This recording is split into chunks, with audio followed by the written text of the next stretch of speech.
هایده، زلیخا رو صدا بزن.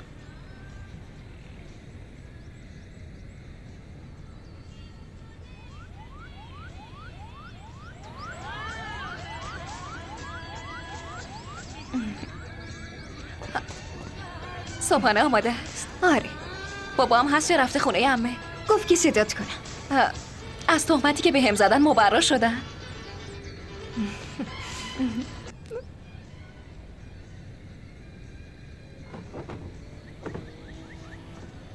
سلام علیکم. علیکم السلام. علیک سلام.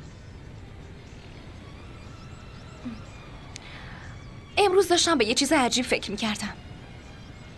تو کشوری که دموکراسیه، بچه های فامیل با هم ازدواج نمی کنن.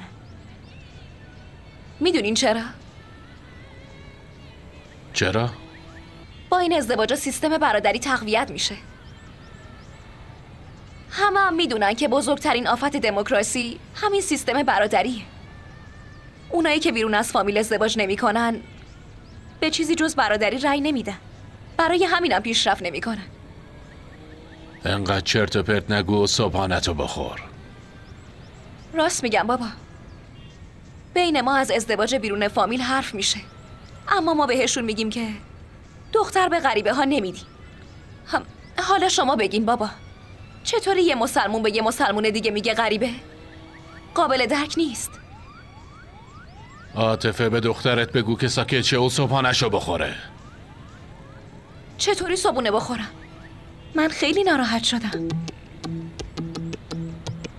من با مسلمونی که مسلمون دیگر رو یه غریبه میدونه ازدواج نمی کنم. پس جلوی همه برای آخرین بار بهت میگم، تو فقط با عمران مقیس ازدواج میکنی. به جز اون به هیچ کس دیگه هم فکر نکن. تو دموکراسی باید طبق میل خودمون رای بدیم بابا، به کاندیدای مورد علاقمون. منم بهتون بگم عمران مقیس کاندید مورد علاقه من نیست.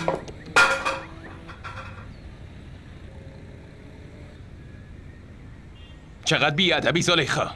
چرا اینطوری با بابا حرف زدی؟ همونقدر که بابا به گردنت حق داره به گردن منم داره. وقتی از چیزی خوشم نمیاد خیلی راحت میگم که خوشم نمیاد. تو هم یادت باشه، تو برادر منی، حمید منی. تو هم یه چیزی رو بدون، بهتره که دیگه زبون درازی نکنی. باید با عمران مقیس ازدواج کنی. زبونمو تو دهنم نگه دارم. از این خبرها نیست داداش. دردی که دارم ازش میسوزم و همه میفهمن. شما یه چیزی بهش بگین، این داره زندگیمونو به هم میریزه. تو برو پیش بابات، من باهاش حرف میزنم. حرفایی که گفتی درسته زلیخا، اما حواست باشه این فلسفه‌ای که گفتی شامل مسلمانای دیگه هم میشه.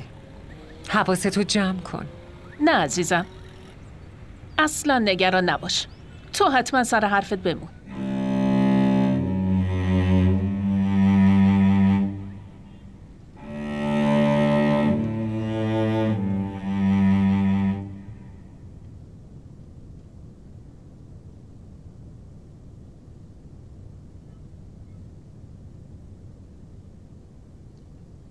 همه اینا تقصیر مادرته. بله بابا، راست میگی. پس یادت باشه اگه اینا بخوان همینطوری به یاغیگریشون ادامه بدن، زندگی تو هم به باد میره. چرا زندگی من؟ تو هم به تخمینه نمیرسی. اصلا چطوری میتونی برسی؟ وقتی قراره این کارو با عمران مقیس بکنین، به نظرت خواهرشو بهت میده؟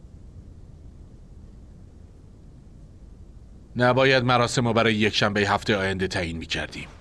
پس باید چه روزی رو تعیین میکردیم بابا؟ مگه همین یک شنبه ای که فرداست چه مشکلی داشت؟ تا این مدت هم فرصت داشتیم خودمونو برای ولیمه آماده کنیم. درست میگید بابا. حمید امروز اصلا نمیخواد بوتیک بری. چرا بابا؟ مگه رفتارشو ندیدی؟ بمون تو خونه، باید مراقبش باشی. باشه. حواستو جمع کن. نباید بذاری تا قبل از یک شنبه پاش از خونه بذاره بیرون. ببینید چی کار میکنم. اگه مادرت دخالت کرد بگو که دستور از طرف باباست. نگران نباشید بابا، دستور من برای زلیخا کافیه. و این علی حمزه باهاش چیکار کنم؟ چیکار کنی؟ بفرستش بره. بگو برگرده بره لاهور، بره سر کارش.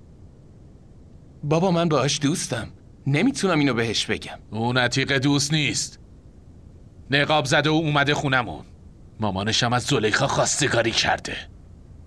خودم اینو میدونم، اما شنیدین که خواستگاریشون از زلیخا رو پس گرفتن. الان هایده رو میخوان. چی؟ اونا با مامانم حرف زدن. مامانت چی بهشون گفته؟ گفته که باشه، بهش فکر میکنم.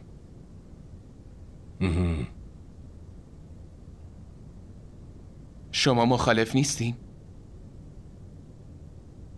وقتی قرار عمران مقیس با زلیخا ازدواج کنه بعدش هیچ مخالفتی ندارم. اون که باید بشه. اون که حتما به سرانجام میرسه. بهشون قول دادیم، پس حتما باید بشه. اما تو حواست باشه حمید، زمانی که دخترها اینطوری به هم فلسفه میبافن بنیان خانواده ها را از هم میپاشونن. صحبت دموکراسی رو میگید؟ بذارید بگه. وقتی تو کشور نداریم میخواد تو خانواده باشه.